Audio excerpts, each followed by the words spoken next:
Butter ചിക്കനാണ് നമ്മളിന്ന് ഉണ്ടാക്കാൻ പോകുന്നത്. ചിക്കൻ തൈ കൊണ്ടാണ് ബട്ടർ ചിക്കൻ ഉണ്ടാക്കുന്നത്.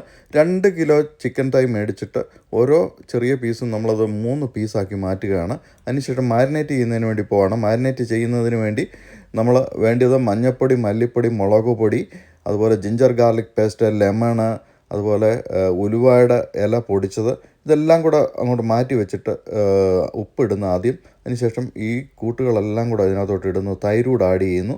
അതിനുശേഷം നമ്മളത് നല്ലപോലെ മിക്സ് ചെയ്തതിന് ശേഷം ഇത് ഫ്രിഡ്ജിൽ വെക്കുകയാണ്. അരമണിക്കൂർ ഫ്രിഡ്ജിൽ വെച്ചാൽ അത്രയും നല്ലതാണ്. അതിനുശേഷം ഒരു പാൻ എടുത്തിട്ട് ഇത് ഒന്ന് ഫ്രൈ ചെയ്ത് മീഡിയം ഫ്ലെയിമിൽ ഫ്രൈ ചെയ്ത് ജസ്റ്റ് എടുക്കുന്നു. അതിനുശേഷം അത് മാറ്റി വെച്ചതിന് ശേഷം വേറൊരു പാൻ എടുത്തിട്ട് അതിനകത്തോട്ട് നമ്മൾ സ്വല്പം ബട്ടർ ഇടുന്നു. ബട്ടർ ഇട്ടതിന് ശേഷം നമ്മൾ അതിനകത്തോട്ട് ജിഞ്ചറും ഗാർലിക്കും ചെറുതായിട്ട് പീസാക്കിയത് ഇടുന്നു. അതിനുശേഷം ഉള്ളി ഇടുന്നു.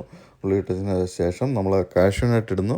കാഷ്യൂനട്ട് ഇട്ടതിന് ശേഷം നമ്മൾ ഇച്ചിരി തക്കാളി ഇടുന്നു. തക്കാളി ഇട്ട് അത് നന്ന് വഴണ്ടി വരുമ്പോഴത്തേന് നമ്മൾ അതിനകത്ത് മുളക് പൊടിയും മല്ലിപ്പൊടിയും മഞ്ഞൾപ്പൊടിയും കൂടി ഇട്ട് അതൊന്ന് ചൂടാക്കിയെടുക്കുന്നു. അതിനുശേഷം നമ്മൾ വെള്ളം ഒഴിച്ച് അതൊരു മിക്സിയിലോട്ട് മാറ്റി അതൊന്ന് അരച്ചെടുത്ത് തിരിച്ചൊഴിച്ചതിന് ശേഷം അതിനകത്തോട്ട് നമ്മൾ കസൂരി മേത്തിയും കുറച്ച് ക്രീമും കൂടെ ഒഴിക്കുമ്പോഴത്തേനും നമ്മൾ ബട്ടർ ചിക്കൻ റെഡിയായി. നല്ല അടിപൊളി ബട്ടർ ചിക്കനാണ്. കഴിച്ച് നോക്കി.